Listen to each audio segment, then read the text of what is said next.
Good evening, grave robbers, and welcome back to the Movie Mausoleum. We are your film history necromancers, Laura Prince and Noah Houlihan, and we have come here tonight to resurrect the spirits of the worst films of the year, to find out which ones could be resurrected, should be resurrected, and which ones should just stay doomed. This will be a podcast in which we analyze the history, the hype, and the aftermath of the films nominated for Razzie Worst Film of the Year. With me, as always, is TV's Noah Houlihan. Something in Polish. We are doing 365 Days, which is a Polish-Italian film. Yes, and let me first off say that I don't know how we're going to be doing clips because of how accessible these movies are. As of recording, Doolittle has not been edited, so I don't know how many clips are in there. Fair. So if there's a lack of clips, I apologize, especially for this movie, because this is in 3 different languages, and I'm not going to put stuff not in English in the podcast. Correct. This one's a little difficult to do because it's Polish, Italian, and English, and the language barrier is actually part of the plot. Yes. In that the male lead speaks no Polish. Right. The female lead speaks no Italian. So English is treated as kind of the common tongue. Yes. To use a Game of Thrones phrase. A Dungeons and Dragons phrase. Yeah, that's true, Speaks too. common. So we open on... We're opening, but we haven't poured one out yet. Okay, fair. We have to pour one out.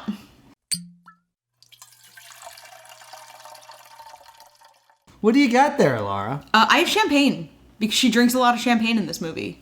And that's all I really know about her. She also has a few, Pretty Woman-style shopping montages. So I just figured, the luxe life. Your drink tends to spoil how you feel about a show. Oh, it totally does. If you make something real fun and complicated, it's oh, she enjoyed it. If you're just I'm just drinking, it's oh, she didn't like it that There much. are outliers to that, though, because one of the most complicated drinks I ever made was Poppy. That is true. The heavy-handed symbolism? But that was also a roast. You made that out of entire spite.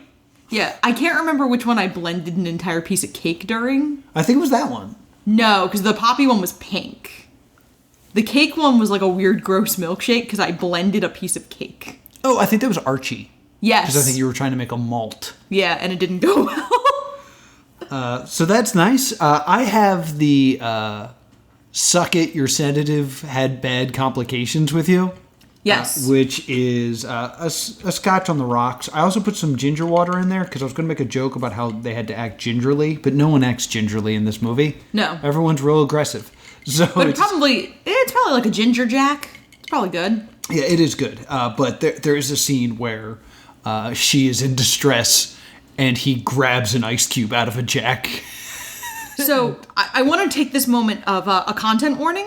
Yeah, we should probably do that. Number 1, not safe for work audio. No. Because we are going to be discussing adult situations. Ooh. But sex. Yes. Sex situations. This podcast is rated M for mature for nudity. Yes. Also for non-consensual situations. Yes. Because there's a lot of times where she's assaulted on domestic violence situations. Because we're going to talk about domestic violence a lot in this episode. Mm-hmm. This would be a really good place to edit in a PSA for a domestic violence hotline. When the life of a friend or family member is shattered by violence, your greatest gift is hope. Break the silence. Make the call. 1-800-799-SAFE. All calls are anonymous. So we open on a beautiful beach. Yes. And we get mafia types negotiating. Yes. And you get the one family is super against human trafficking. So we're supposed to get that these are the hero family. Yeah, these are the hero gangsters. Yeah, these are the good mafia guys because they're against human trafficking. Yes.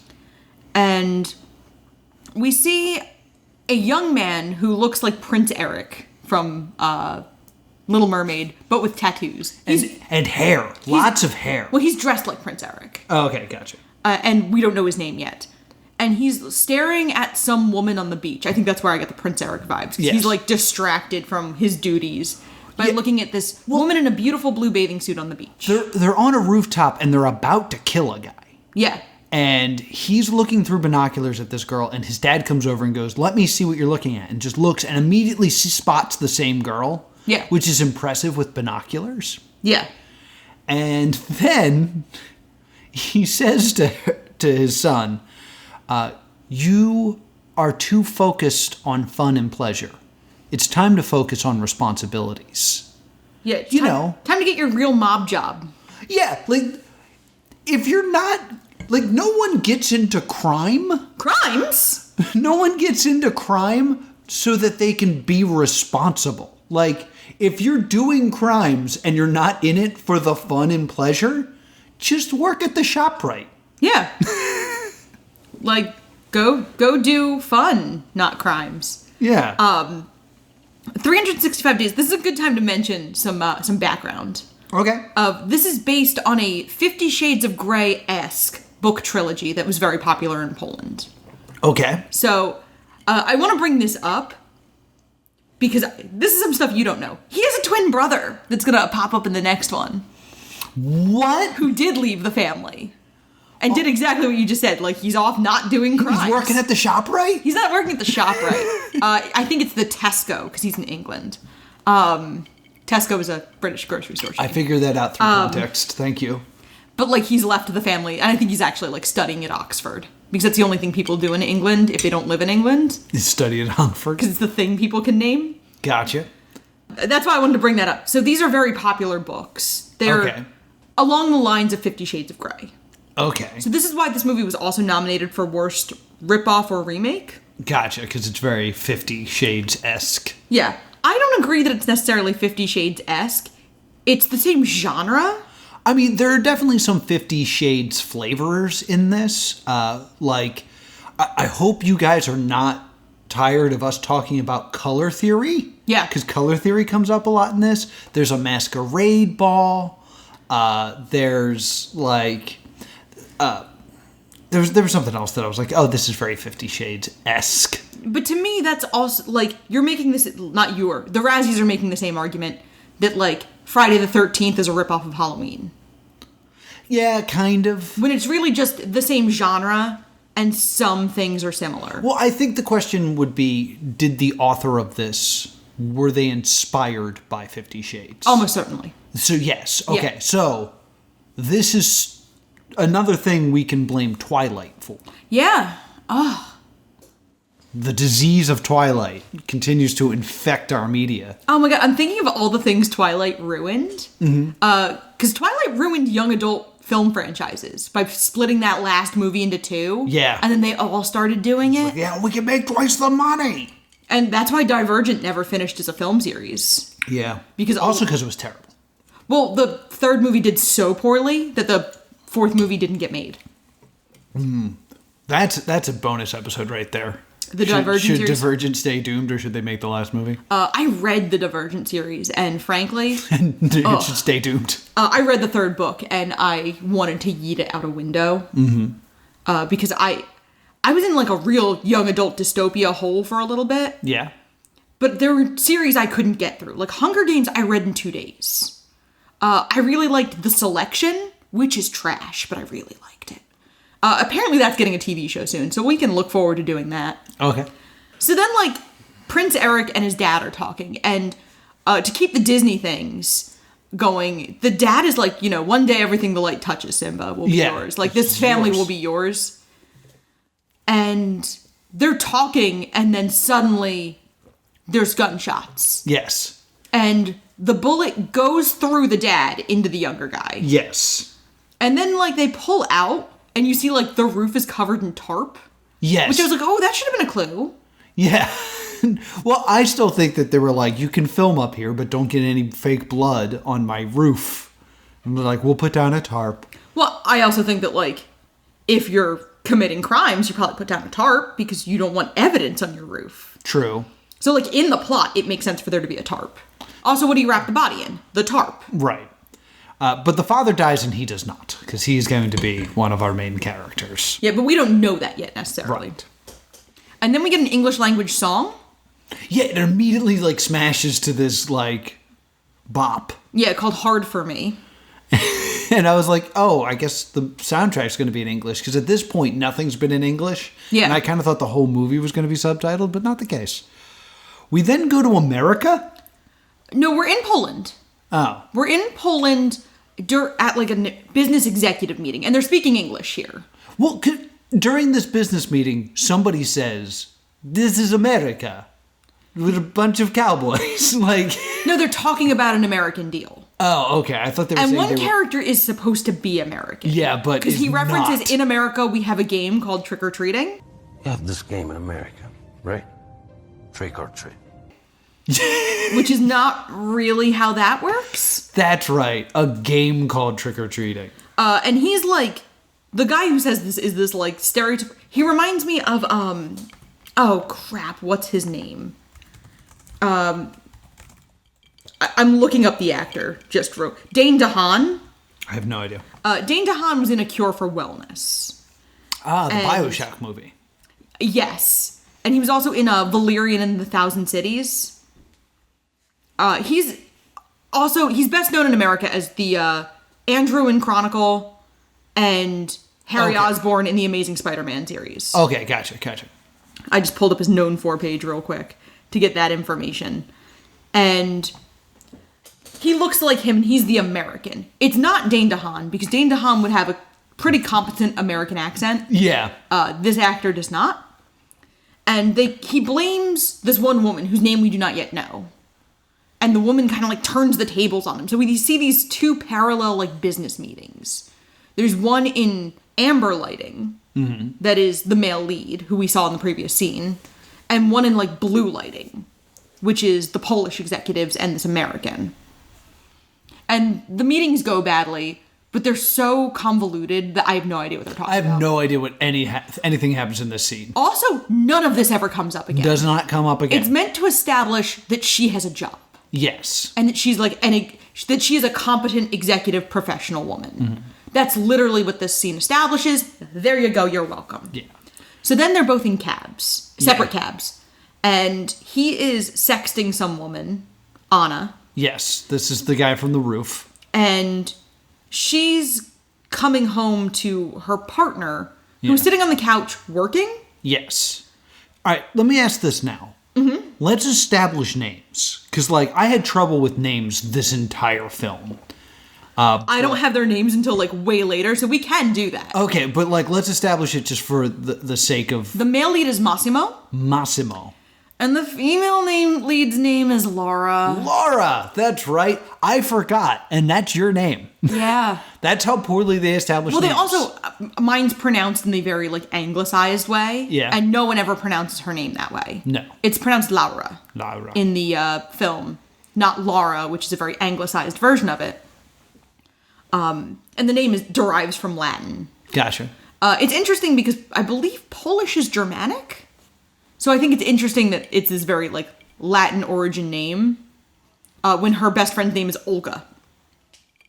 Right. But her boyfriend's name is Martin. Yes. So she comes home and finds Martin on the couch working with headphones on. Yes. And they have a plane to catch in the morning. And he says, "You haven't packed for us yet."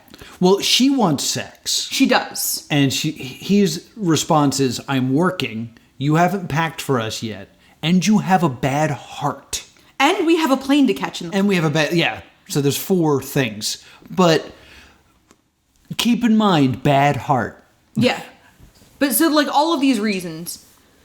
And, like, for me, I was like, what do you mean she hasn't packed yet? They have a plane to catch in the morning and she hasn't packed yet? Yeah. I think we're supposed to get "you haven't packed for us yet." The implication being she's supposed to pack his things too. Yeah.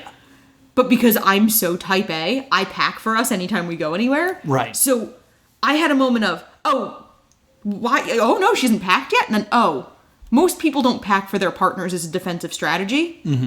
Because I pack for both of us. Because then I get rights to using your suitcase for extra my stuff. Yes. So that's important to me. I have "she should punch him." So she is doing... she's doing it herself. She's doing a little DIY. Yes, and I have to talk about this specifically. Okay. Because I immediately think, wow, she has amazing masturbation lighting. Because, like... She looks like a Twitch streamer. It's like blue and red, like LED. Yeah, blue and red flashing back and forth. And then while she's taking care of herself... We're not monetized, so we can be kind of vulgar. It's intercut with him on a plane. With Massimo on the plane. Massimo on the plane. And he seduces the wrong word. Yeah, he kind of... It's consensual, but doesn't look terribly consensual. Like, it's very rough. And he gets fellatio from a flight attendant. Yes. With, like, too many other people too close by on the plane. Yeah. Like, he just puts up a curtain and is like, yeah, I'm good. And there's a moment where they show her head going, like, in and out. Yeah. And it's to the beat of the music, and it's the most funny thing I've seen. I actually have... Go. This is the first time words fail for me because the facial expressions are a bit much. It is consensual, him and the flight attendant, but it doesn't look consensual, and it feels... She gets nothing out of it, outside of, I guess, the privilege of blowing him. Yeah. And so I guess it's to establish that he's super dominant and that she's unfulfilled. Yes. And this is where I have to, like, voice this theory. There's no reason for this to be intercut back and forth between the two of them. I kind of have this theory that this guy is a fantasy she made up in her head when she's playing with herself. Okay. Because there's two things I notice throughout the rest of the film. Okay. Anytime there is some sort of sexual action, that red-blue, like, flashing light returns. Mm-hmm. And I'm wondering if that's supposed to be representation of, like, police lights? Because it's, like, wrong. Alternate interpretation. Yeah. She's dying because of her weak heart. Oh. And this whole thing is a dying dream. Okay. I like that. In alternate fan theory. Okay. Are all the books out? Like, I believe all the books are out. I only skimmed a little bit of a summary for the second one. I don't actually know much. All right, that's fine. Because we're probably going to have to watch the other two in upcoming years. Yeah. And I don't want the spoilies. Right. But I'm going to bring up this theory a lot, so I want to establish it now. But, like, I know there's nothing worse than the it's all a dream theory, but it's all a sex fantasy is kind of a new one. And, like, you could actually make the argument that this is all a dying dream with those red and blue lights. I had that thought while you were talking, and I was like, oh, you could legitimately do the dying dream thing here. And I'll get into why when we get to the end of the movie. But we're going to be going down that rabbit hole a little bit more. Yeah, so we see Massimo get off the plane, and, like, he's just, like, chilling. It's a nice scene. Right. And then we cut to a beautiful resort. We're in Sicily now. And it's Lara, Martin, Lara's best friend, Olga. Yes. And a guy we never see again, who is ostensibly Olga's partner. Well, what cracks me up about this is it's Lara's birthday. She's turning 29. Yeah. And Martin, like, brought her here for her birthday. Yeah. And I don't know how many of the people that are there are part of the party or just, like, are sitting at this restaurant. I get the impression that it's only the four of them. But everyone is dressed up except Martin, who is wearing camo shorts and a tank top. Yeah. Which I think it's done on purpose to establish that he sucks. Yeah. But man, is it funny. Do you remember the toast he gives? She's the sexiest, most beautiful woman who always makes me laugh. My mom, JK. Like, JK, you're awesome. Yeah, like, it's very much setting up that Martin is the type of man a woman like that might settle for, and, like, Martin is sunk cost fallacy. Yeah. We don't get a lot of their history, but you get the impression that, like, she and Martin may have been together for quite a long time. Mm-hmm. And she's just, like, with him. Yeah. But, like, he definitely sucks. We definitely get that he sucks. Yeah. And then, like, her favorite champagne arrives. And at this point, Lara is genuinely like, Martin, you remember, it's my favorite. And he's like, I didn't order that. Which, dumb. You take credit for that. Yeah, he sucks at everything. Like, her favorite champagne shows up. And so she goes like, I have to go to the bathroom. And she runs into Massimo. And he goes, Are you lost with the girl? she's like in a courtyard? Yes. Like, I wouldn't picture a resort having a poorly lit, isolated area like this. Yeah, that's a good point. Like, I've been to a few resorts in my time, Yeah. and they usually don't have, like, a, shining hedge mage? Shining hedge maze looking thing? True. And you kind of get the impression that, like, she's too cool for birthdays. Like, Laura is cool, and she doesn't want to complain. Because the next morning, she and Olga are laying by the pool, and they're just kind of complaining. Yeah. And Laura's like, yeah, Martin was gone when I woke up, and, he isn't answering his phone. And Martin shows up, and he went to Mount Etna without her, which Yes. they were supposed to do together. But He blames it on her heart she's condition. got that bad heart. And he bought her a magnet. Yeah. Because he sucks. And she throws him in the pool. Yeah, which, cool. Yeah. Like, I'm down for that. And then we get a shot of her crying, because I was like, oh, okay, she's not too cool. Yeah. Because I thought Do we get a shot of her crying? Yes. Okay, because I felt like I never saw her cry this entire film, and I thought that was weird. No, she cries. I think this is one of the only times she does. Interesting. And then there's a song called, There's Storm in Every Castle. And I was like, Princess Bride? Better movie? And then she wakes up on top of a bed in, like, a sick kimono.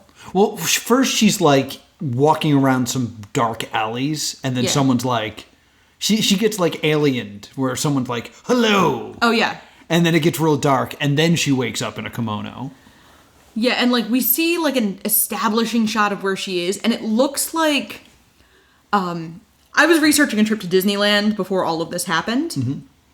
And around Disneyland in Anaheim, there's all these kind of, like, very overly themed hotels. Yes. That are themed, like, to catch Disneyland people who can't afford the Disneyland hotels because they're frankly ridiculous. And these look like that, with the palm trees and the, like, overly castle-y look. It's really an Italian castle. But it looks kind of fake, and it looks like a fake castle. It's cheesy. We called it the Magic Kingdom Motel. Yes. Or probably the Kingdom of Magic Motel. And so she's walking around this, chateau. Yes. And she comes across a creepy, giant portrait of herself. Yes, I need to talk about this specifically. Okay. Because what happens is she's kind of like stumbling around. She doesn't know where she is. She walks in, and then the camera does a 360. So it goes around behind her so you can see this portrait, then circles back around so you can see her face, and he's magically standing behind her now. Yeah. Like, because he's a wizard. It kind of looks like he just appears. Yes. And I was like, that's weird. Like, I laughed out loud. I think that's intentional. I don't think he's real. But this is going to set up what's going to be the main plot here. Yeah. He asks her again, are you lost, little girl? Are you lost, little girl? Remember, I was the creepy guy from before. And she passes out. Yes. And this is when he grabs an ice cube and tells her to suck on it, because the sedative is having a bad reaction to her. And I was like, oh my God, he doesn't know she has a heart condition. And then the heart condition never comes up again. Correct. So we established that the first scene was 5 years prior to now. The scene on the beach where he sees her. And he's been obsessed with her ever since. It's also at this point where I realized she has the same accent as Dexter from Dexter's Lab. Yes. Because you and I were like trying to place her vowels, and she sounds like Dexter from Dexter. You. Yeah, she goes, you are stupid. And I was like, oh.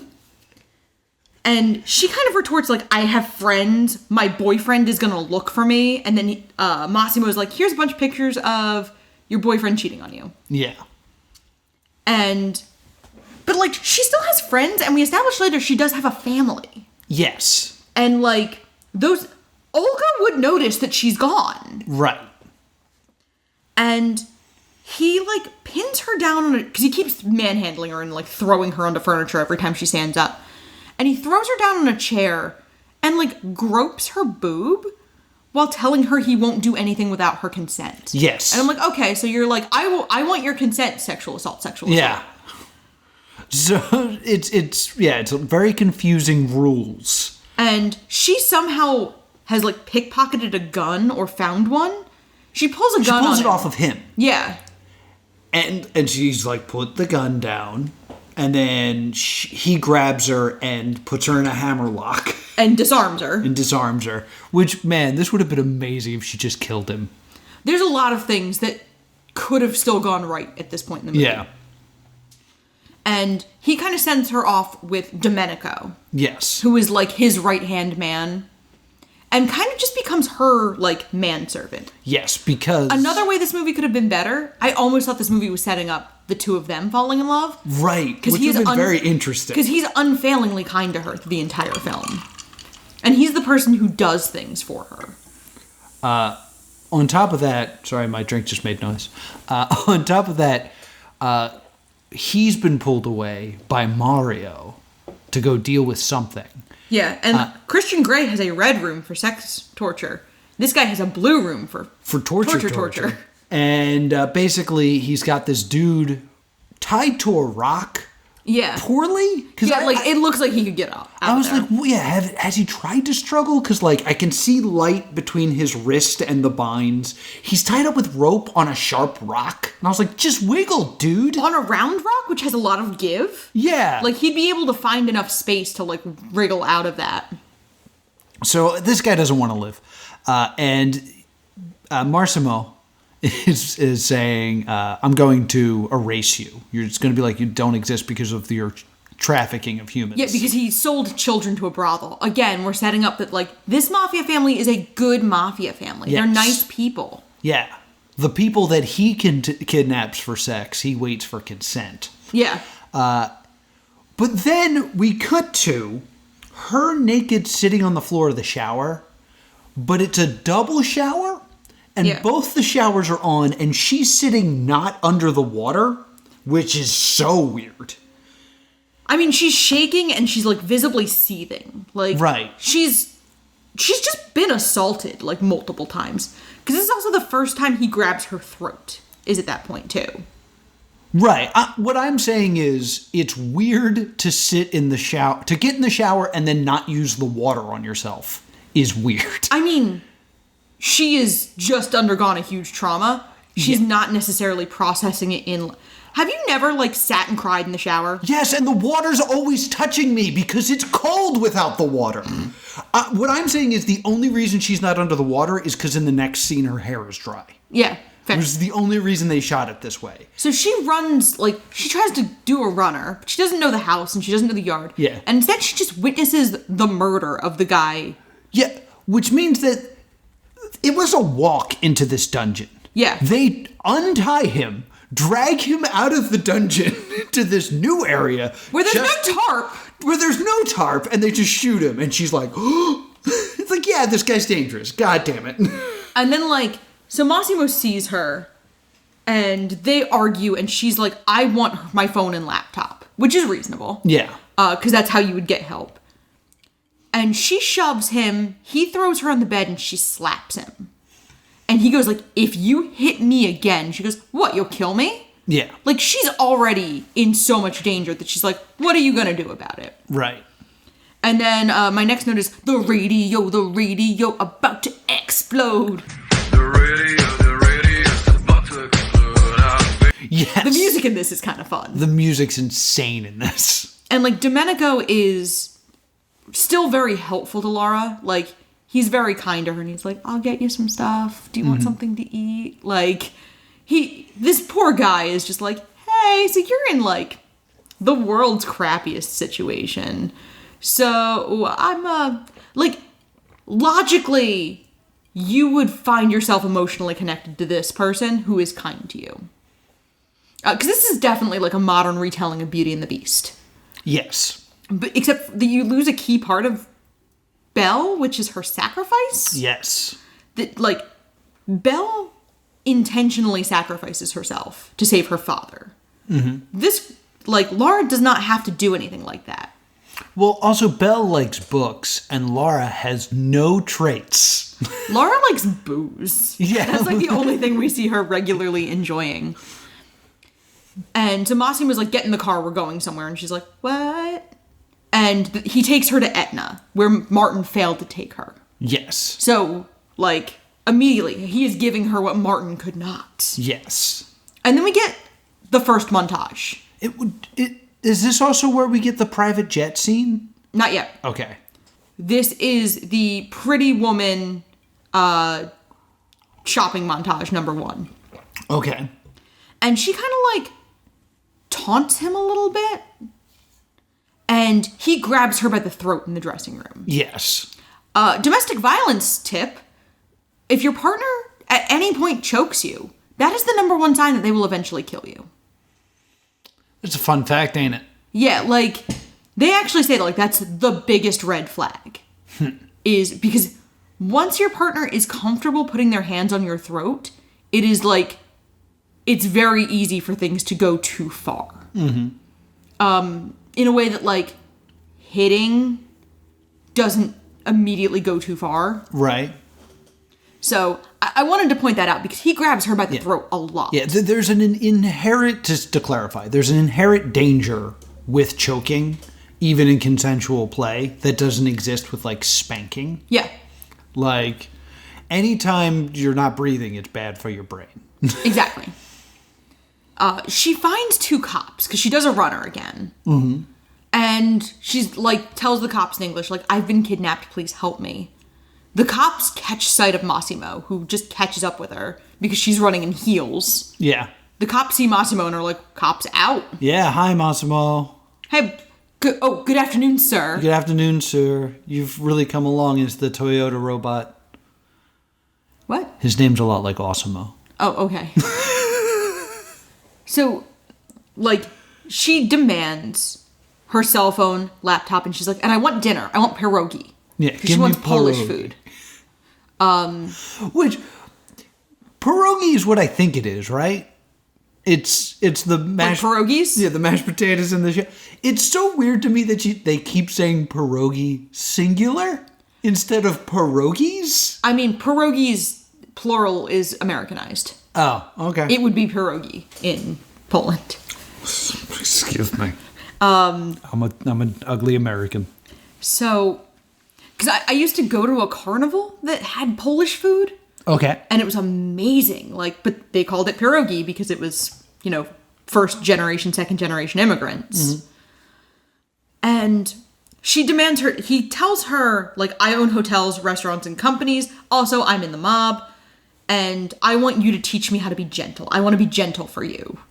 And she gets back to her room and finds her cell phone on her bed.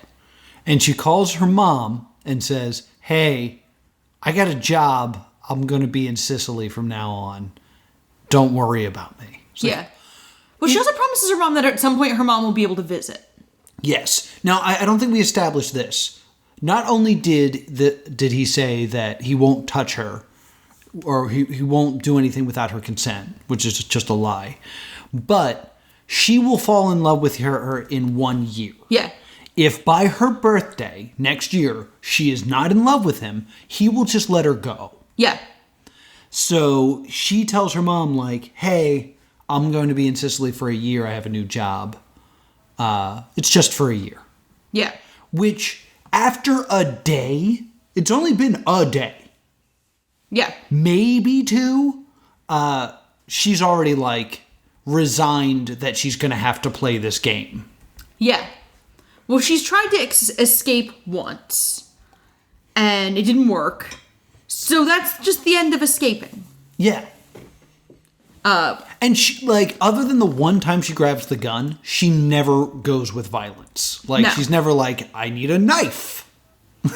Yeah, like, most women realistically in this scenario would be trying to figure out their easiest way out. Yes. And, like, she never cries with him. Like, No. she never cries. And, like, there's this thing I notice. Whenever she gets thrown around, she always tilts her head to expose her neck. Yeah.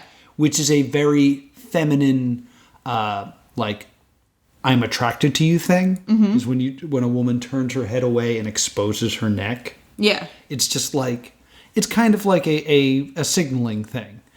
That's what she does. She never defends herself with this guy. And it's, and this is immediate with this guy. Yeah. And like, this guy who the first night you're there, you see murder someone who has displeased him in cold blood. Mm-hmm. So we see her wake up. We get the shot constantly of her waking up somewhere. Yes. Because that's the only way the filmmakers seem to know how to transition. Yeah. Is Laura wakes up somewhere. Laura wakes up, and is this when she's in bed with him? Or yeah, they're sleeping in the same bed. And now it's day 2 or 3. Yeah. And she's like, oh, he's next to me. Should I touch him? No. It's like, where is your resolve, girl? Yeah. This man is still a stranger. Like, regardless of the things he's done, he's a stranger still. I mean, not regardless of the things he's done, because, like, I think you're better off if you're waking up next to a stranger who hasn't murdered people. Right. What I'm saying is that it would be weird for her to want to reach out and touch his chest if she had never seen him before. Yeah. Let alone all the things he's done. Yeah. So she's like, well, I better get naked and take a shower. Yeah, and like the shower's glass. Mm-hmm. Throughout this whole thing, she's just immediately comfortable naked in front of him. Like, there's never, she doesn't try to like shower with a bathing suit on or like any of the other things a woman might do to try to like defend herself. Yeah. So she starts taking a shower and he's like, well, I'll take a shower too. It's a double shower. LOL, matching separate showers. And he gets in there and she just starts staring at his junk. And I was like, please call his dick small. Like, I would jump up and applaud if her reaction was like, so small. How are you so small? And that was just the rest of the film.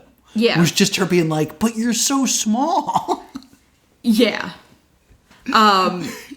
Instead, she like, this starts like the sex game sequence of, she starts kind of touching him, but won't go any further. And then he freaks out and grabs her by the throat. In such a scary scene. Yeah. Like, she kind of like grabs his butt and his hips. And then she's like, dream on. And turns away. And his arm just comes out and grabs her by the back of the neck. Yeah. And there's like a horror movie sting. It's like one of those like, but don't! And I was like, oh God. And then again, he goes like, don't provoke me. And she goes, or what? Like, he's already kidnapped her, sexually assaulted her. Like, at this point, her only hope is to try to survive. Yeah. And my thought during this scene was, oh, is she trying to void their contract by goading him into sexually assaulting her? Yes. Is that like, it's never mentioned, but I was like, is this like her gambit right now? Yeah, because like, does she think this is gonna work? I don't understand her motivation here. Because if her motivation is, I hate this man who kidnapped me. Yeah. She would hide from him. She wouldn't expose herself like this to him. But I could understand the plan of, if I get him to break his rule of he won't do anything without my consent, then he'll let me go. Which is never agreed. Like, that's never something he says. No, this is just us desperately trying to make this movie make sense. Yeah. And, like, it's not a good plan. Yeah. So then we get back to, like, a private runway. And we see a woman shrilly screaming in a white suit as she is carried kicking and screaming onto a plane. Yeah. I do not realize initially that this is Laura. Because Nor did I. She's screaming and it almost feels played for laughs. Yes.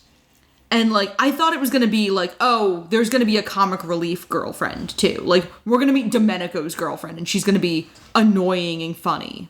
Yeah.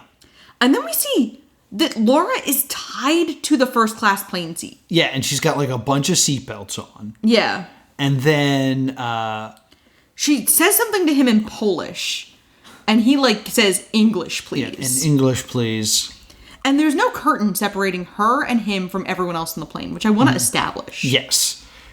He just sticks his hand down her front of her pants And her eyes kind of roll back a little bit. Yeah. And then he says something like... You have to earn the pleasure. You have to earn the pleasure. And I was like, well, the consent thing is definitely out the window. Because he's already like... Yeah, because he's already like grabbed her chest and shoved his hand down her pants. Yeah. Without her consent. And then he gets up and shakes hands with the dude like it's Mallrats. Like, which I don't think is something they thought about when they were filming this scene. Of like, oh, he just gets up and shakes somebody's hand like, sup? Yeah. How you doing? And then we get to, like, the next scene, and she's playing the games again. Like, she's standing with Domenico, just chit-chatting. She's making, like, dominant eye contact with Massimo, suggestively eating a vanilla ice cream cone and, like, wiping it all over her face. Yeah. And, like, clearly trying to be like, does this remind you of anything? Blah. And then she goes full Bruce Wayne and bathes in her white jumpsuit in the fountain. Yeah, she jumps into a fountain. I guess now the plan is to just make herself so annoying that she's just like, I don't want to be with... This might be her personality, because we don't know a lot about her. We don't know anything about her, right? And so they have separate hotel rooms, or separate hotel suites, I guess. So then she goes to his hotel room, and his hotel room has a giant portrait of him with a lion. With a lion. And she's like, it's a gift. And then, like, she's sitting on the couch, and she's like, oh, I'm so afraid of you, slayer of lions and tiny women. Yes. And he whips out his junk and says, like, take it. And she goes, you have people for everything. You get someone to do that. Yeah. And then he shoves her on the bed, mounts her, handcuffs her, shackles her, and puts a spreader bar. Yes. I need to talk about this spreader bar. Okay. Because there's some sort of concept to it of anytime she moves, it widens and locks. Yeah. Which is such a, like, super villain thing. Yeah. Because as dumb as this is, it made me think of 60s Batman. Because there's a time where either Catwoman or the Joker ties up Batgirl. And it's like, these binds are very interesting. They get tighter with body heat. So eventually it'll just strangle you. Okay. Later, Batgirl. And it like, what a weird, very specific item to own. Yeah. So now that he has this like spreader bar that's like every time you move, your legs are going to get further apart. Like immediately I'm like, why do you need this device? Does it get to the point where your legs just like are completely ripped off? Like how far does this go? Is this like a final destination, John? Yeah, what is this device? Ugh.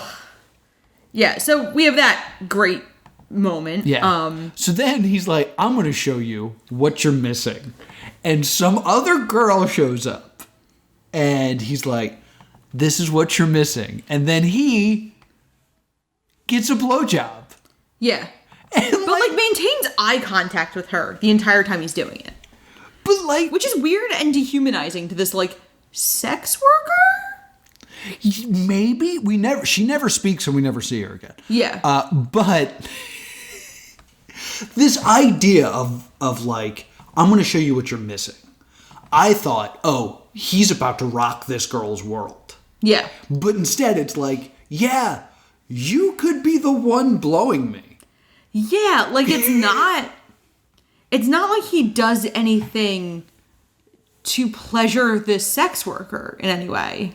No, because the moment he's like done, he just like dismisses her. Yeah, she dismisses and she doesn't leave. She goes into the other room. Yeah. So then he starts sexually assaulting Laura. Yeah. Which means the sex worker's just in the other room reading a magazine while this is going on. Jesus. And he's just kind of like, I'm going to give it to you right now. And I'm like, wow, you did just come from a beach.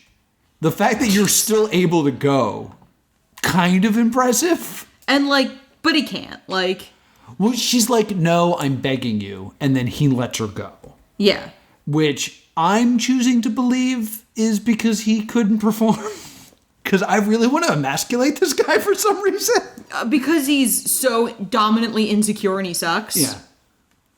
Because he sucks. But, like, that also means that, like, the girls in the other room during all of this, just like listening, like, what's happening out there? Like, I like to think she's live tweeting it. Awkward. Yo, this dude is kinky and his dick is small. So then he's like, we need to be at the club in 2 hours. Get dressed. And... Yeah, the idea that he then also had plans later. Yeah. So then we smash cut to the club, and Domenico is holding Laura's hand, and he's like, I'm really worried about you. Like, this is not a good situation for you. Like... Oh, you noticed that, huh? Yeah, like, he's a good person. And she is dressed, like, in a very, very, very, like, revealing dress. Yes. And she just, like, wanders into the VIP room after he asks her to wait at the bar. Yes, where everyone's casually doing cocaine. And, oh yeah, because I have cocaine waitress. I said, I have what's up cocaine waitress. Yes, would you like some cocaine? And Massimo's like, what are you wearing? And she goes, a couple €1,000 of yours. He took her shopping. Yeah, you were there, bro. Like, he would know everything she has with her.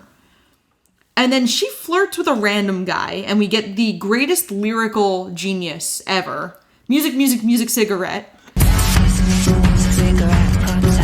Yeah, that's a real song lyric that plays during this, is music, music, music, cigarette. And she's, like, dancing on a pole, not, like, skill pole dancing, drunk girl pole dancing. Yeah. Like, I don't want to mistake what she's doing for what, like, dancers with skill are doing at your local club. Yeah. She is what the drunk girl on amateur night at your local club is doing. Exactly. And then, like, the guy she's talking to that she's, like, flirting with immediately tries to assault her. Mm-hmm. Massimo pulls a gun and shoots his hand. Yes. To keep her, and then she wakes up on a boat. Yes, smash cut 2. And my next note is, LOL, Massimo started a mob war. Because it's him and Mario, who's, like, his mentor, arguing that Massimo has now caused a huge rift between families by defending Laura.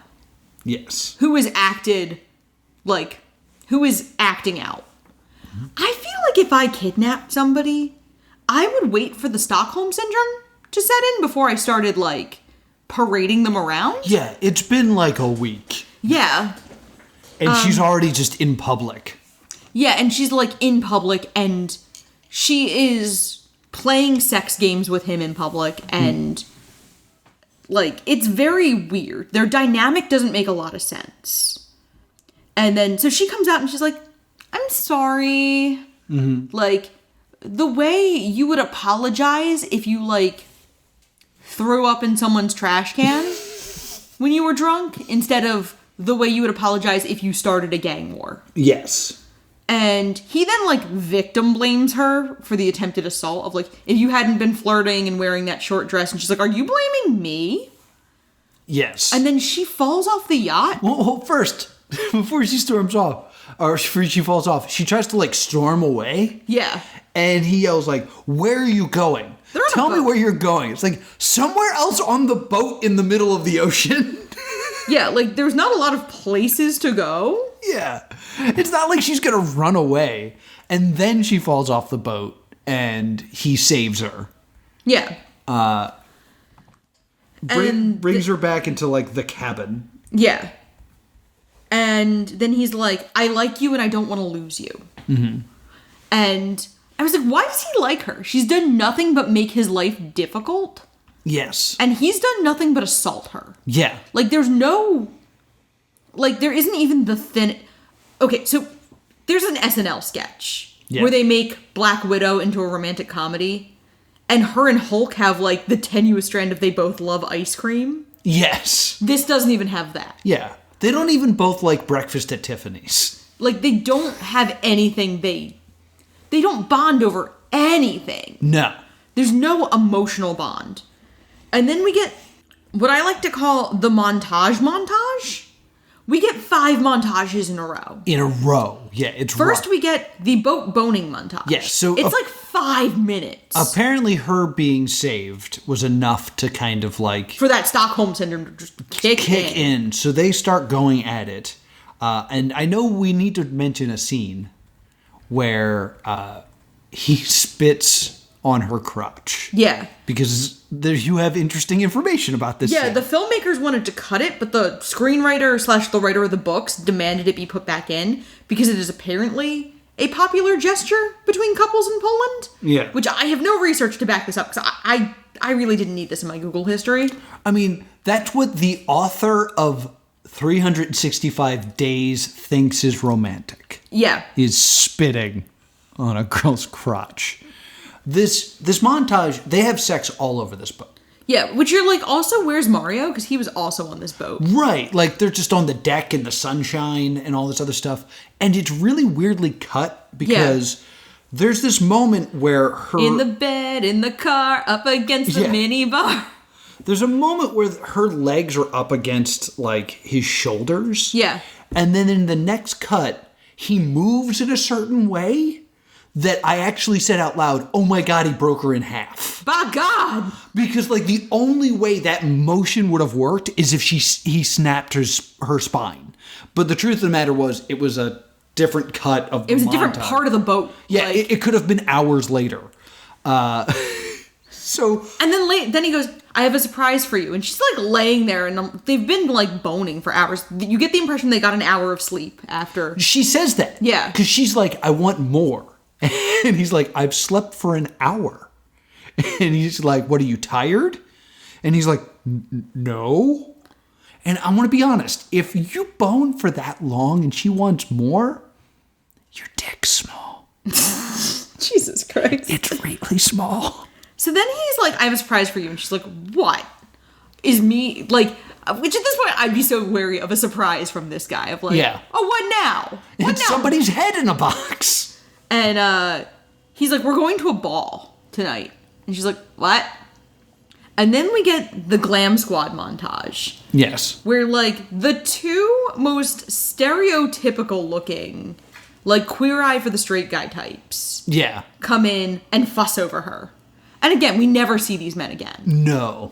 Because everyone outside of Massimo, Laura, and, like, 3 other people, like Olga, Mario, Martin, and Domenico, everyone else is just dispensable and is gone immediately. Because I remember during this scene, you were like, are these two guys twins? And I was like, we are never going to see these people again. You think they even have names? I don't know. So they make her up and they go to a ball. Yeah, and then we get this, like, it looks like 50 Shades Darker? Yeah. Like, all the promotional stuff for 50 Shades Darker had a masquerade sequence. Yeah, so there's this masquerade sequence. There are fire breathers. There's that red and blue light. Yep.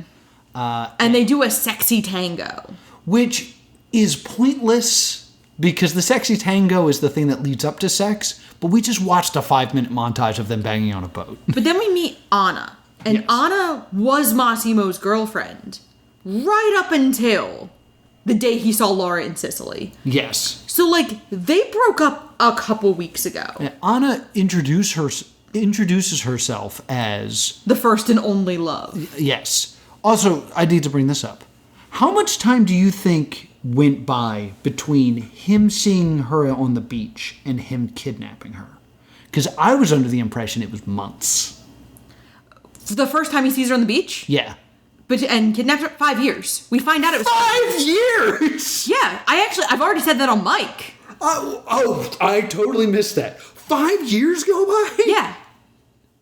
He was obsessed about this person for 5 years Yeah. without ever actually speaking to her? Yeah, and, like, to the point where everybody kind of goes, like, nobody realistically thought he'd find you. Like, everybody figured you were, like, a white whale situation. Oh my God.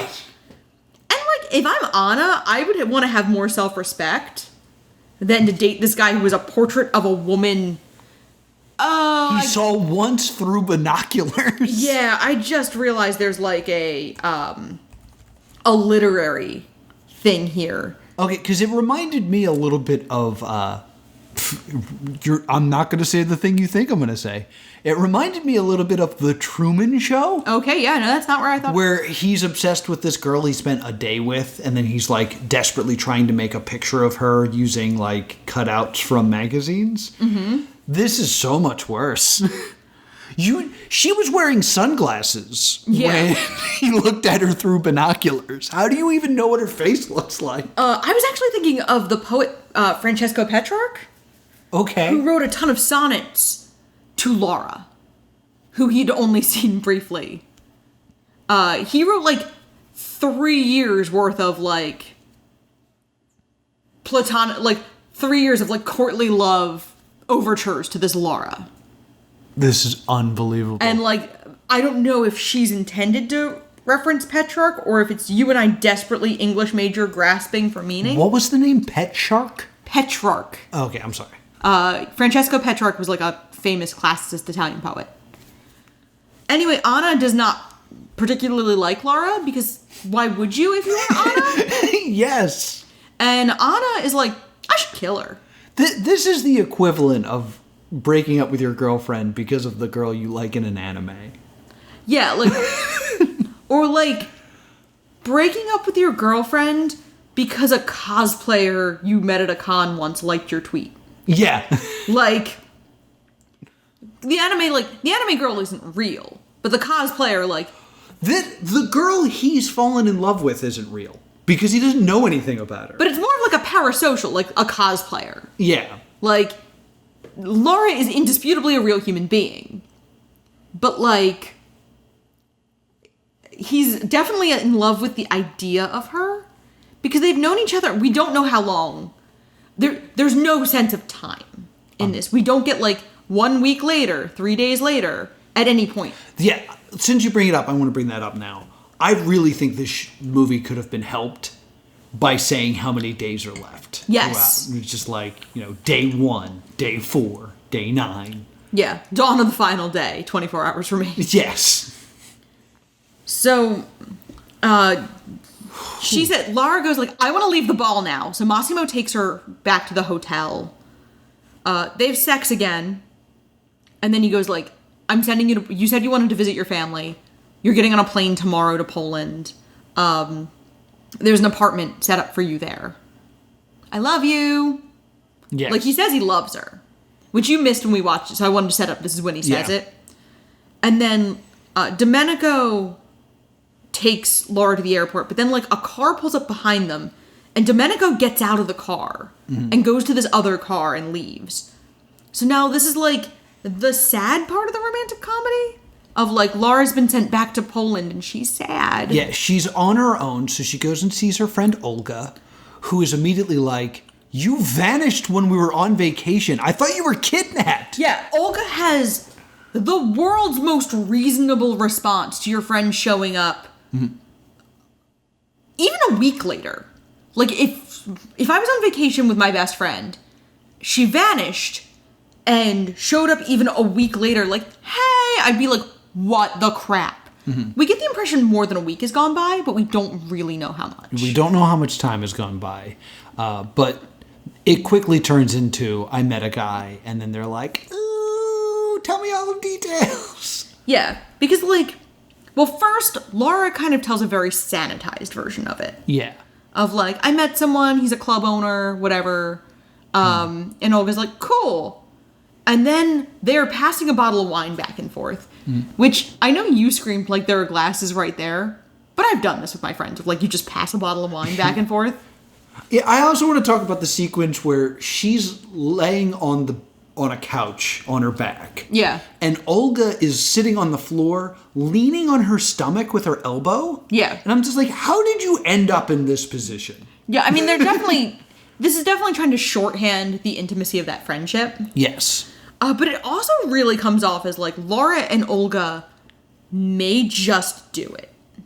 Yes, There's I a lot definitely of- think that they're going to bone. This next two montages have a lot of sexual tension. We get a spa montage, a makeover montage, where Laura dyes her hair blonde. Well, I want to talk about the spa montage real quick. Okay. One, in the spa montage, the whole time I'm thinking, this is like her 8th spa treatment. Like, she's already been, like, fussed over and, like, taken care of. Like, it's not like she's been like, I've been so stressed, I need a girl's day with Olga in a hot tub. It's just like, this is a less nice spa than what she should be used to at this point. Yeah. And 2, I feel like we never see the process of her hair getting dyed. Because She keeps going more volume, more volume. Volume and then the next means thing, like exactly. area. No, that's what I mean. Yeah. But then the next time we see her, she's in like a sleek blonde cut with less volume. And I was like, wait, she dyed her hair? It's insanity. After the spa montage, we get a clubbing montage. And again, there's a lot of sexual tension between Olga and Laura here. She mounts Olga at one point. Yeah, like it's very sexualized. And the red and blue lights are present. And I was like, ugh. Yeah, like is she going to also... Because they're in a club. Yeah. And a man sends them drinks, and Olga goes off with the guy. Yes, a guy with a man bun. Sidebar. If my friend had told me she'd been kidnapped, the last thing I would do on the night out with her would be to ditch her. go off with a rando. Yeah. 1, because I wouldn't want to leave my friend alone. 2, I'd have like kidnapping on my mind, and I wouldn't be like, oh, I'm going to go out with this rando. Plus, you might miss your friend because she's been missing. Exactly. But I would be... Admittedly, the forethought of my thought is like, what would happen to me or what would happen to her? Right. Like, what if the guy comes back for her? But who comes back is Martin. And they argue. Martin shows up and like begs for forgiveness. Well, the argument is great because it's this element of like... I totally cheated on you, but like... Well, the argument from Martin is... We were on vacation together and you disappeared. Like, Yeah. you left a note, which is fake, but you left a note, but you disappeared on vacation. I was terrified. And her response is, yeah, but you suck. No, she does actually cite that he cheated on her. Well, yeah, but it's just, it's an interesting dynamic of, like, you cheated on me, I don't like you, and you went missing in another country. Exactly. Like... It's really, really weird. And then it's kind of gross because she's like, screw this, I'm out. Yeah. She gets in the elevator to leave, and Martin forces his way onto the elevator. Yes. And like, at this point, I don't know what's going to happen. I was like, is Martin going to get Laura? Or is he going to get his ass kicked? I can't tell. Yes. I want to take over from here if you don't mind. Okay. Because next they're at the apartment, which means I don't think this club was in the same building as her apartment. So they've been arguing this entire way home. And it also means he's followed her home. Yeah. She opens the door and they make a point to shoot it from this angle where you're deep in the apartment. There is an empty chair and like a weird like effect on the left side of the screen. Mm-hmm. And then she's like, let me go. I don't want to talk to you. Goodbye. They cut back to the same shot and all of a sudden Massimo is sitting in the chair. Yeah. He's not real. He magically appeared. Fair. And then all of a sudden she's like, oh, my boyfriend's here. Why don't you come in and talk? And Martin's like, I gotta go. Yeah. I'll talk to you later. I think he actually says, I'll talk to you later. Yeah. And then, Massimo is waiting there in the dark like a mom after curfew. Yes. Like, it's that shot of when, like, you come in late and then the light clicks on and Dad's in the easy chair being like, so where have you been? Yeah, but, like, I really want to point out that they made an effort to show that chair was empty first. Yeah. And then have him appear in it. So, we get that, and then they argue. She's like, well, you just sent me away. Like, and then they have sex against the window. Yeah, they have sex against the window. And I know that sounds sudden and disjointed, but I is. didn't leave anything out. The camera then cuts to, like, outside of the building. And we get the reflection of red siren lights. Well, there's a building that has one of those, like, airplane lights that's flashing red, and then it flashes blue. Yeah. And then it flashes red. And I was like, lights don't do that. This is the masturbation lights. He's not real. Yeah.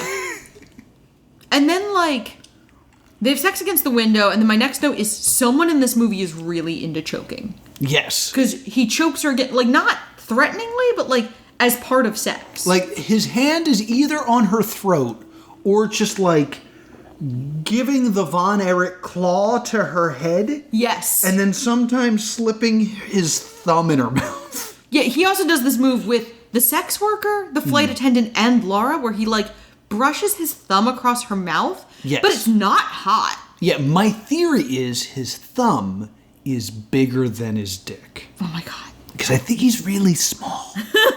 Actually, I should mention, because there is a conversation between Olga and and Lara about him. Yes. And she says he's molded by God. Molded by And then the- Olga goes, well, what about his dick? And she mounts Olga and says, it's molded by the devil. Which I'm guessing means he has gonorrhea. No, which I'm guessing means it's huge. It's like immaculate, yeah. I choose to mean that it's real small. So small. Oh my god. I have this note where I'm like, there is no time marker in this movie, and it drives me nuts because like we have no idea if it's been 2 weeks. Oh yeah, we're getting close to the reveal. Yeah, which is so mind blowing. So then they wake up. She says, "I don't need 365 days. Yes, I love you." Yes. Oh, that's why I have there's no time marker because I was like, how long has it been? Has it been a week? Has it been a month? Has it been? We know it's not been 365 days, but she's lost the game and has fallen in love with him. And I yell, well, then why did you name the movie that? Yeah. And then the next morning, he proposes marriage. Yeah. And she's already he slid the ring onto her finger while she was sleeping. Yeah, which is weird. I could see where that would be cute in a different relationship. Of like surprise, in a different relationship with a different dynamic. Like, I think I've read like Ask Reddit things where someone has like proposed to their partner that way. And it's cute if that's your dynamic. Yeah. And she looks at And that is their dynamic. Him just doing stuff to her. Well, yeah, but like, I meant like cute surprises. And she's already wearing the ring. She looks at it and she swears, but she swears in Polish. And Massimo's like, does that mean yes? Sidebar. He is now engaged to a Polish woman.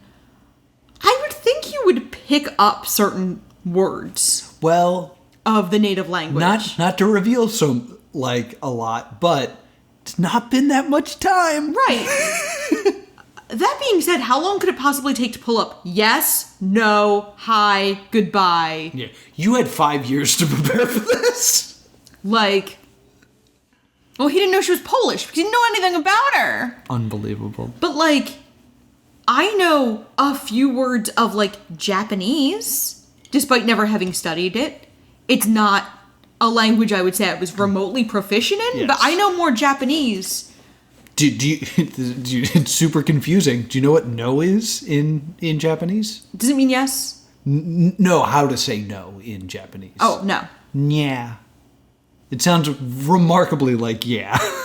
No, because I believe hi is hi yeah. is yes. But like, I don't know a lot. Again, I don't know a lot of Japanese, but I know like hello, goodbye, yes, and bunny. I've been to some anime cons. I know like bunny, fox, and cat. I used to do... Well, Usagi, because I was a big Sailor Moon kid. I used to do Japanese Rosetta Stone. And the only word I remember is juice. Means juice. Oh my god. And like, I know names of food that I like. Yeah. Like, but again... Tempura. But again, like, I'm establishing how little I know of a language that my partner doesn't speak either. You've picked up... I've been learning French for the last couple of years. And I think you have picked up more French, which is not my primary language. Yes. Just by osmosis. Sur the door, baguette, chandelier. Je suis un baguette. Yes. I am a baguette. I am a baguette. But, like, that bothers me, because I was like, oh, he has learned nothing about her and made no attempt. No. We get another shopping montage, but this one's kind of funny. I don't think you hit enough emphasis on that. We hit another shopping This movie has more montages than a Rocky film. So but this shopping montage, this time, like, she's in slightly more conservative things. And he, like, seems to disapprove when she pulls out, like, more revealing clothing. Yes. Like, now that they're engaged, he's immediately bored by going shopping. Yeah, he's, like, reading a magazine. Ugh. And then women, am I right? And then we like cut to a wedding, and then we see the author is actually the bride of the wedding. Right. And it's clearly Laura's family. Someone in her family, cousin, sister, we don't know. Because her parents are there. She shows up to this wedding looking like a fembot from Austin Powers. Yeah, like, I'm not going to slut shame how anybody dresses, but like there's also dressing for the occasion. Yeah. She's dressed for a club. Like, Yes. if she'd been wearing this exact dress in the club scene, wouldn't have looked twice at it. Mm-hmm. If she'd been wearing this to, like, a party. But, like, this is a family wedding, and this is, like, a very short, very revealing dress. Mm-hmm. It's not a good look. This is probably my biggest evidence that this is a dream sequence. Yeah. Because her parents are so cool with everything. Yeah, they're cool about she has cut off her hair and gone blonde, which, like, my mom got mad when I dyed the ends of my hair blue with temporary dye. She no longer, like, her hair was black. It was, like, brown. Her hair was dark. Yeah. Oh, by the way, she would have never been able to get to that blonde in one sitting. No. Like, Like, that's not how hair works. I thought it was a wig for a while until we saw it in too many Yeah. scenes. So she has a moment where she's like, hey, don't tell my family what you do. And then he's like, what am I going to say? It's like, say you're a club owner. Yeah, Because you are. and that's what you said to her. Yeah. And he's like, I don't know, improv something. And then the conversation with her parents goes something like, wow, you look great as a blonde. Which is not what your parents would say. Your parents would say, Why did you change your hair? you look like a different human. Your hair was so pretty the way it was. Yes. And then she's like, so what do you do? And he says, I'm a gangster. And then her mom says, you'll be the first in our family. Which, by the way, every family's got, like... Insanity. Also, every family's got, like, that one family member where you're just like, well, that's just, cousin so-and-so. You know. Like, everybody's got that cousin who has, like, a weird thing. Yeah, but not the cousin-in-law. No one's like, oh, this is our cousin-in-law. He's a gangster. It's like, no, he's a gangster. We don't talk about him. He's terrifying. Yeah. He's got tattoos on his hands. I have, like, 8 cousins with tattoos on their hands. They're perfectly nice people. Yeah, but you know who doesn't? Her parents. That's true. Her parents, they're not judgmental at all. They're like, we accept this murderer into our family. Yeah, like, my dad was judgier at my cousin's wedding because everyone in the bridal party was, like, heavily tattooed. This guy's also, Massimo's heavily tattooed, like, hands, neck, body, like, very heavily tattooed. I remember, you were actually with me at my cousin Mike's wedding. Yes, I was. And everybody, my cousin's a tattoo artist, and everyone was very heavily tattooed, and my very conservative parents were just like, that's a lot of tattoos. This is the wedding we went to where the cake had blood and spiders on it. Yes. And, like, I want you to just, like, we're not against any of those things. We really like tattoos. We're big Ink Master fans. Yeah. But we're saying that this girl's parents should have a reaction. Yeah, and, like, my parents are a little more, my parents are pretty liberal, but more conservative than me, like, about physical appearance. And, like, her parents are super chill. Yeah. The idea of this girl being like, this is the dude that I've fallen in love with because he's really good at the sex. His penis is a little small, but he's really good at the sex. The idea that your parents would just be like, we accept and love this man is a fantasy. That's why I don't think this is real.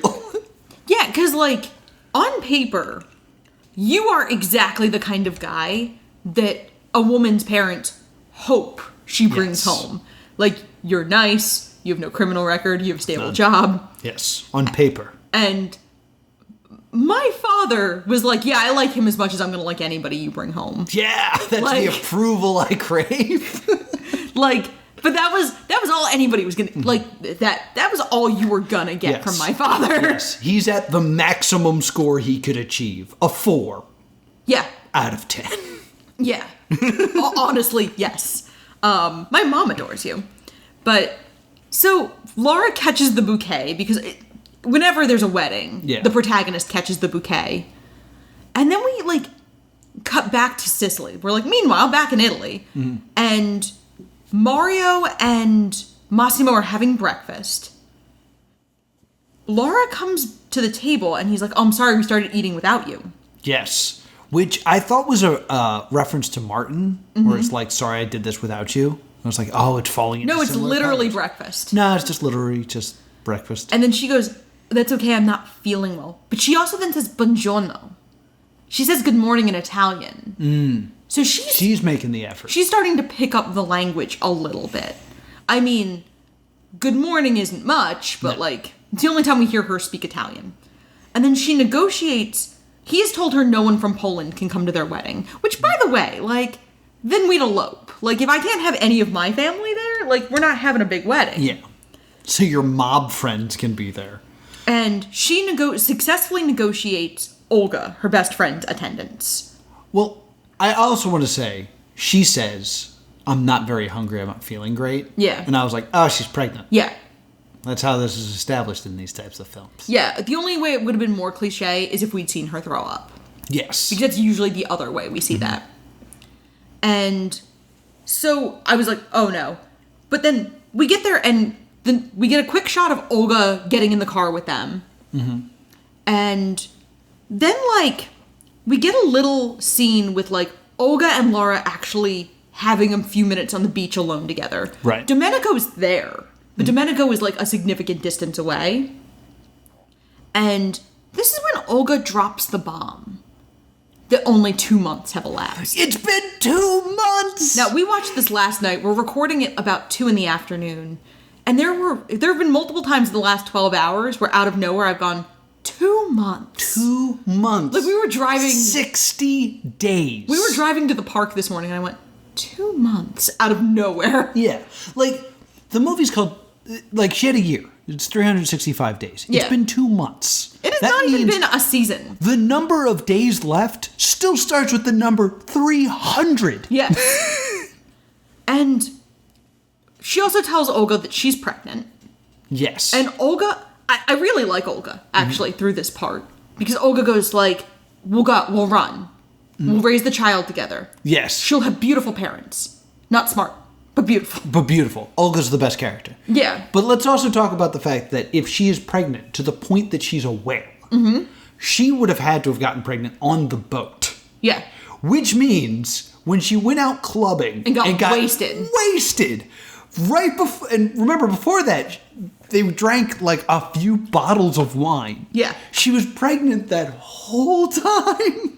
Yeah, and like, Oh, ridiculous. it's also like, if you know anything about female anatomy, she is not terribly pregnant. Like, she can only be a couple weeks pregnant. Yeah. Because there's only like a week a month where it's likely to get pregnant. Right. So the way that, like, she is maximum like 2 weeks pregnant to the point where I don't know where she would have gotten a pregnancy test because Massimo at this point doesn't know. And it wouldn't be accurate yet. A pregnancy test has to be it's a certain number of weeks late that you are on your period. A few days usually. I thought No. it's been a while since I've looked at pregnancy tests. But I thought it had to be a while. And even then it's like not certain. Speaking as someone who's in her 30s and gets like multiple targeted ads about Right. pregnancy tests, a lot of them say like accurate results from 5 days after your missed period. Most women don't tend to panic till after about a week. Okay. And also, Laura's been in a stressful situation that I would feel like would knock your body out of whack. Yeah, exactly. Like, I feel like the first couple weeks of being a prisoner and being in this constant, like, stress reaction, like, working out too much can affect your cycle. Like, it's unrealistic that she, like clockwork, magically got pregnant. Yes. In this, like, long-term stressful situation. Yeah, basically what we're trying to say is, one, it is unbelievable that she would know she's pregnant. Yeah. 2, she drank a lot while pregnant. And 3, how did she get pregnant? His dick is so small. But it's also just, like, how did she get pregnant? Is she just thinking she's pregnant because she's late? Yeah. Because, like, we She's know, monitored 24/7. Yeah, we know that Mario and Massimo don't know. And we don't ever get the impression Domenico knows. Yeah. Although we could totally make the argument Domenico knows. Because he's around all the time. Anyway, so then they go wedding dress shopping. Yes. And there's she's in the dressing room. And there's a really fun little sequence with Olga and Domenico. Yes, that's the movie I want. And it's Olga just kind of messing with him a little bit. Like, she grabs a giant tulle veil from a mannequin and puts it over them. And she just kind of, Muppet faces him.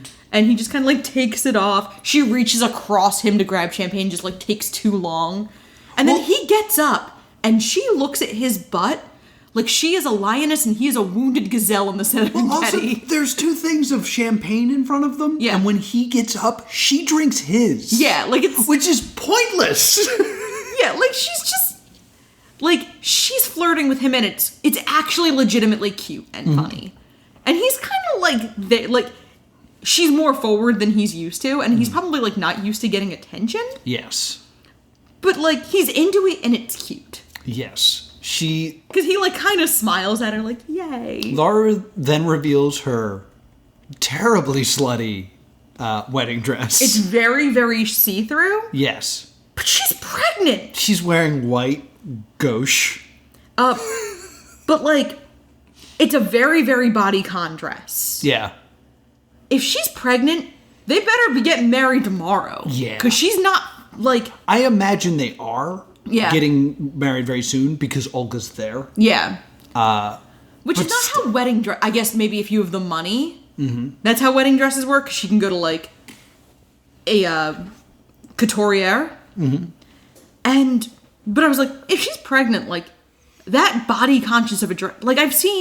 I've had friends who have, had to refigure out wedding dresses around a pregnancy. And you tend to go for, something a little more forgiving. Not the most body conscious dress that you can wear. If she ate a sandwich, that dress wouldn't fit. Yeah. If she went to a super big meal, that dress isn't fitting. Much less a baby. Anyway. So then Mario is just kind of chilling out being Mario. And he gets a call that they're about to kill Laura. Yes. No idea who they are. Whether it's Anna, whether it's the other family that he pissed off. I don't know who they are. I don't know why they would call Mario. Well, we then see that Massimo and Laura are on the phone. Because Massimo's how long does it take for you to try on a dress? And she goes, as long as it takes. Yes. Mario, in a panic, tries to call Laura. It's busy. Tries to call Massimo, and it's busy. Which means this gangster who has a castle doesn't have call waiting or... it's just so frustrating. The car goes into a tunnel, and Massimo loses the call because she's in a tunnel. And Mario comes running, and he stumbles at one point and clutches his chest, and I totally thought he was going to have a heart attack. We'd also watched an episode of Brooklyn Nine-Nine where a character had just had a heart attack. But the car enters the tunnel, and then we get a shot of the other side of the tunnel, and the car doesn't come out. Yeah. And then we have cop cars, red and blue, outside the tunnels to investigate stuff. And then the camera just kind of moves to the ocean. Where we see a boat going away. We see a boat. And then the movie ends. That's the ending. And honestly, that's my other piece of evidence for the dying, for the dying dream theory, is she goes into the tunnel and doesn't come out. She crosses over. Okay. That's where I got that theory. Now, obviously, knowing I had this theory, and then there's 2 more books, and they are making the sequel to this film. Okay. Both Massimo and Laura, the actors, are returning. Now, apparently this cliffhanger wasn't in the book. Okay. The book does not end this way. Do you know how the book ends? I do not off the top of my head. Because, my thought was, this felt like the paper was due at midnight. And they were she dies in a tunnel. Yeah, and it's 11:53. Yeah. Whew, got it in. It's are you going to give any of your characters traits? No, gotta get it in. Yeah. The dying in a tunnel while pregnant makes me think Princess Diane. Or Diana, excuse me. Was she pregnant? That was the rumor. Okay. I don't know if that's true, but like that was kind of like the tabloid gossip around it. Right. I also had the idea of like, oh, she came and she's just done fantasizing, so it's over. Because I still don't think he's real. I think this is all a masturbation fantasy. And then she went out and Martin was like, I'm done working. And she was like, yeah, I'm done with you. But anyway. Yeah, so it just ends. Yes. Few things I think we missed that we need to bring up. Yeah. One is the scene where they bang in the bathroom. Yeah. Which one has red and blue lights, and two has the musical number of I'm going to rise like a phoenix. Oh, yeah. And I yelled with my consensual penis. Yeah, this is this incredibly niche joke. Which is a joke I will not explain, but if you get it, you get it. If you know, you know. I think I frightened the neighbors. Because I witch cackled. Because I didn't see it coming and it was really funny. But like, oh my god, it's just dreadful. We watched this with subtitles on because their English was not great. There were times where I would lose words with the accent, and also the mix is really bad. Yes. So there were times where like we'd turn it down because the music was very, very loud, and then we would turn it down, and then you wouldn't hear dialogue. Yeah. It was like a bad action movie in that way. It took us a while to realize what he was saying was, "Are you lost, baby girl?" Yeah. Speaking of music, do you have anything interesting to tell us about the music in this film? I do! So several of the songs are by the same male vocalist. And I completely by accident found out it was the male lead. Like, this wasn't information I was looking for. I pulled up the name of one of the songs on YouTube because the lyrics made me laugh. Yeah. And then I went in the IMDb page to do, you know, your normal research and recognized the name. And I went, oh my god. And you went, what?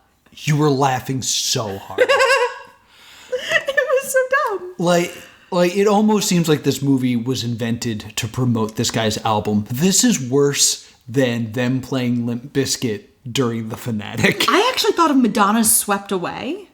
Oh, yeah? Of like that kind of like dual, she sings and she acts and it's not very good and it's an erotic thriller. Yeah, I get you. Like, I feel like this borrows as much from that as it does 50 Shades of Grey. Yeah.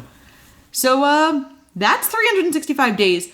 I think a key thing with this film, because one of the reasons we like to talk about the Razzie movies is why they got to be Razzie nominated.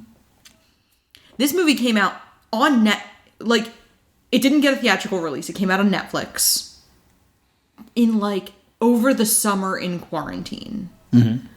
Those two things are why it is popular. It's Netflix. How strict are the age requirements on Netflix, really? So this became accessible, acceptable softcore porn. Yes. And it also came out when like everyone was like peak, no one was going out yet. So everyone was like peak bored, lonely, and sexually frustrated. So I think those two things really contributed to this movie getting the attention it did. And then because it got the attention it did, it also started to get negative attention. Yeah. Because this movie is like very anti-feminist. Yes, it's a consent nightmare. Do they actually bone? Because there was a few scenes where I'm like, are they actually having sex right now? They do not, but they did have to address it. Because, like, it looks like they're having sex. Yeah, the lead actor literally says, people think that because we're such good actors. Which also kind of sounds cagey, like, ooh. Because, like, during the fellatio sequences, there's a few times where it looks like there's something in her mouth. There is... Oh my god, yes, I'm so glad you have research about this.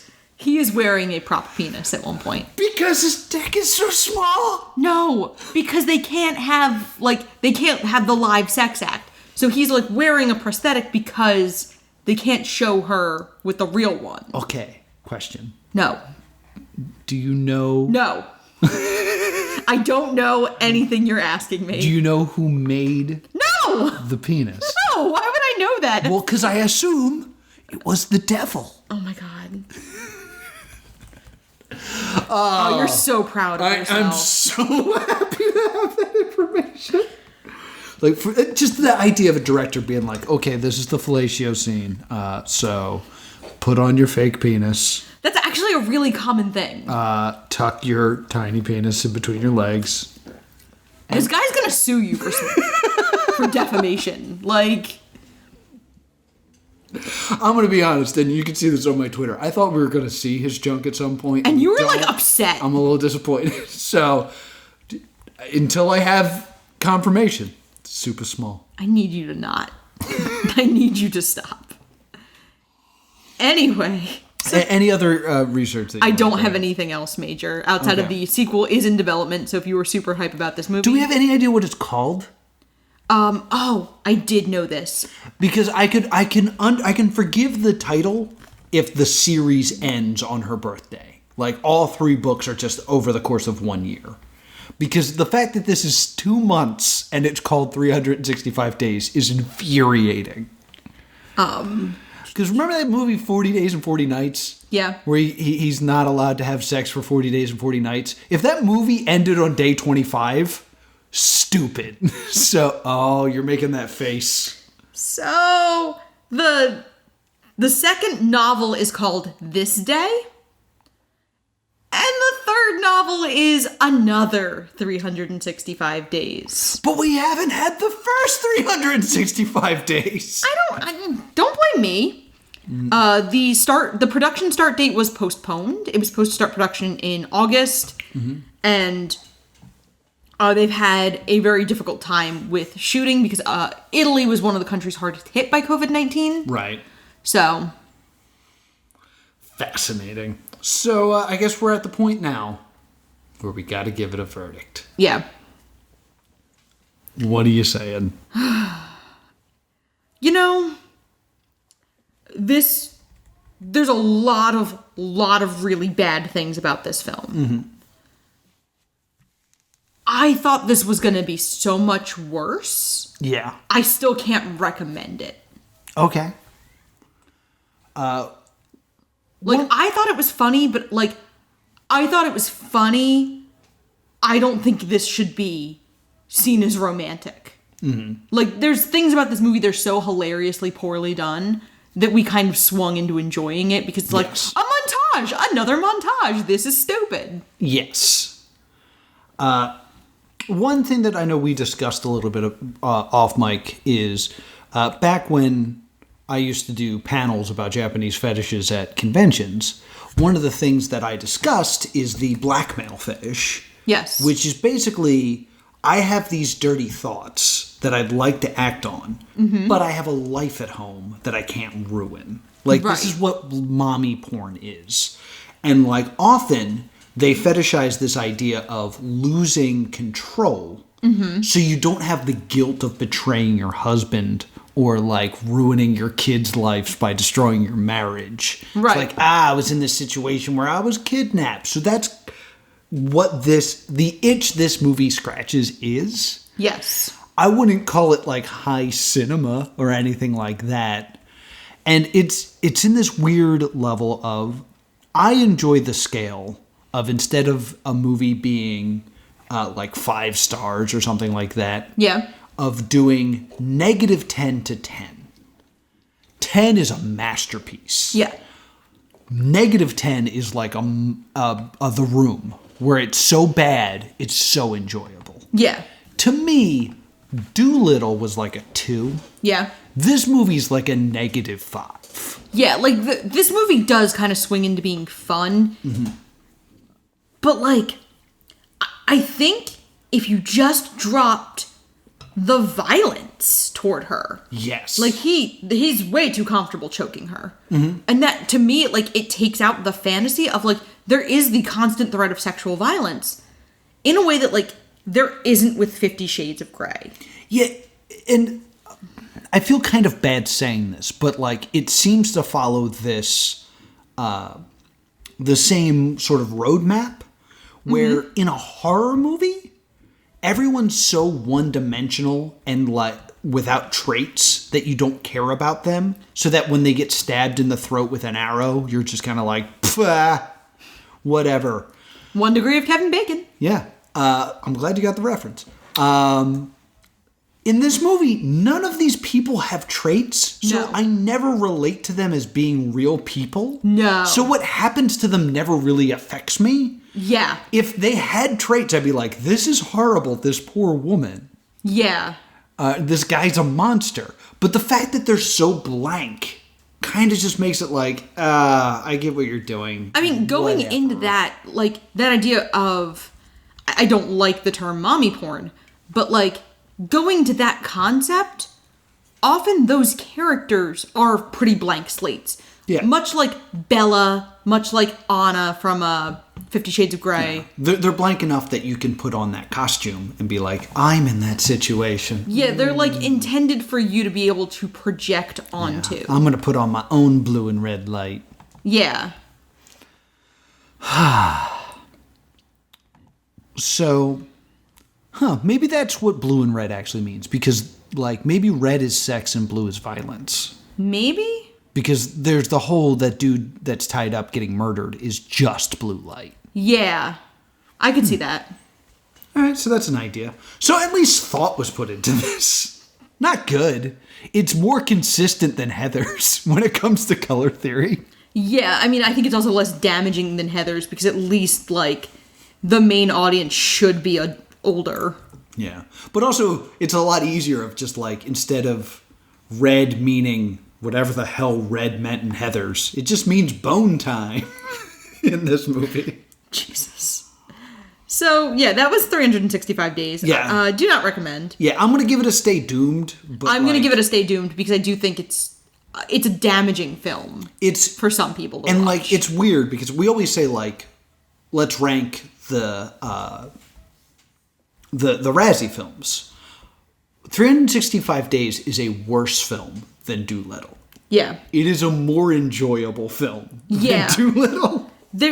We had a little more fun watching 365 Days, which I want to point out, when we discussed this, I kept calling it 365 Days over 2. Yes. And I finally, like, broke myself of it just in time for us to do this You really show. wanted this to be a Kingdom Hearts sequel. Apparently. Yuck. Yuck. So what are we watching next week? Next week, I believe we're going to watch Fantasy Island. Fantasy Island is next up on the list. Also, the poll as of recording is open. It'll probably be closed by now. But we asked Twitter if we wanted, if they wanted an episode on Absolute Proof, and we got a big no to that. So we will either be doing Batman and Robin, Woo! or we're going to be doing Jack and Jill. Boo! By the time this is posted, that we should know. So I'll put the actual answer here. Yeah, and if you didn't vote for Batman and Robin, know that I'm mad at you. Yes. Big thank you goes out to our crowdfund Cryptkeepper Mathew. Thank you for supporting the show. If you want to support the show and weigh in on polls like that, you can join the Patreon. The lowest tier is just $5, and you can talk to us in our Discord. Okay. Where can people find us, Laura? You can email us at thestaydoomshow@gmail.com or on Facebook and Twitter at StayDoomed. And if you want to talk to me about how small is penises, I'm at +2 Comedy. If you want to talk about ethical consumption of sexual content and, how this isn't it, I'm at Sprocket League. Until next time, stay doomed.